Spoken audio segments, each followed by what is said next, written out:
মানুহে মানুহৰ বাবে গ্ৰেট লাগিল দাদা।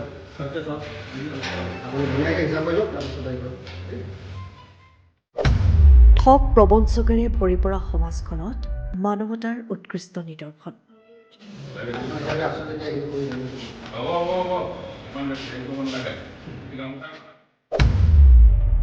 হেৰুৱাই পোৱা ধন ঘূৰাই পাই স্বস্তিৰ নিশ্বাস এৰিলে এজন ব্যক্তি।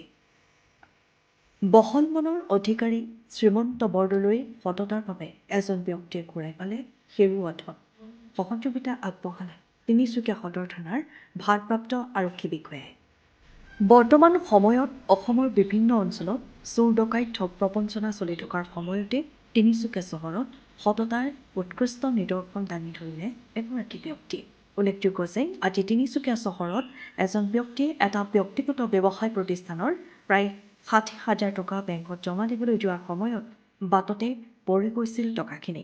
সেই সময়ত উক্ত স্থানত বজৰং দলৰ তিনিচুকীয়া সংযোজক শ্ৰীমন্ত বৰদলৈয়ে পৰি যোৱা ধন প্ৰত্যক্ষ কৰে আৰু তিনিচুকীয়া সদৰ থানাৰ দক্ষ আৰক্ষী বিষয়া পুৰঞ্জয় বৰাক বিষয়টো অৱগত কৰি উক্ত ধন আৰক্ষীক জমা দিয়ে। সততা নিদৰ্শনৰ বাবে শ্ৰীমন্ত বৰদলৈক তিনিচুকীয়া সদৰ থানাত ভাৰপ্ৰাপ্ত বিষয়া পুৰঞ্জয় বৰাৰ উপস্থিতিত এখনি গোলাম গামোচাৰে সম্বৰ্ধনা জনায় আৰু শ্ৰীমন্ত বৰদলৈৰ হাতেৰে হেৰাই পোৱা ধন ব্যৱসায় প্ৰতিষ্ঠানটোৰ কৰ্তৃপক্ষক প্ৰদানৰ ব্যৱস্থা কৰে।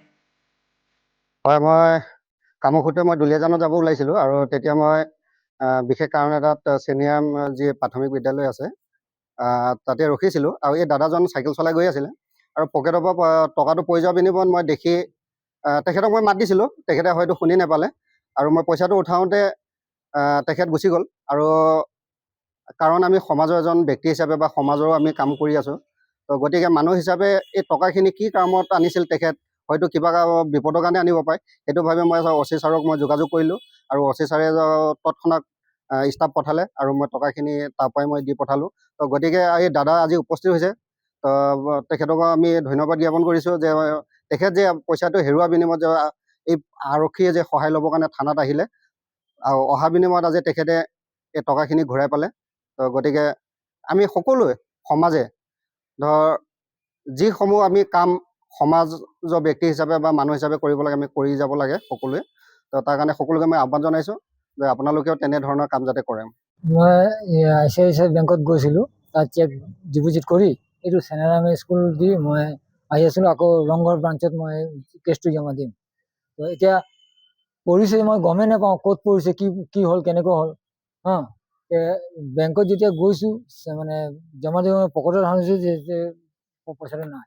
আকৌ মই দৌৰি আকৌ বেগ আহিলোঁ, আহি ৰাস্তা চাই গ'লোঁ, বেংকলৈ গ'লোঁ। আকৌ আহি কিনে মই মালিকক ক'লোঁ, দাদাক ক'লোঁ যে এনেকুৱা পইচা পকেটৰ পৰা পৰি গ'ল।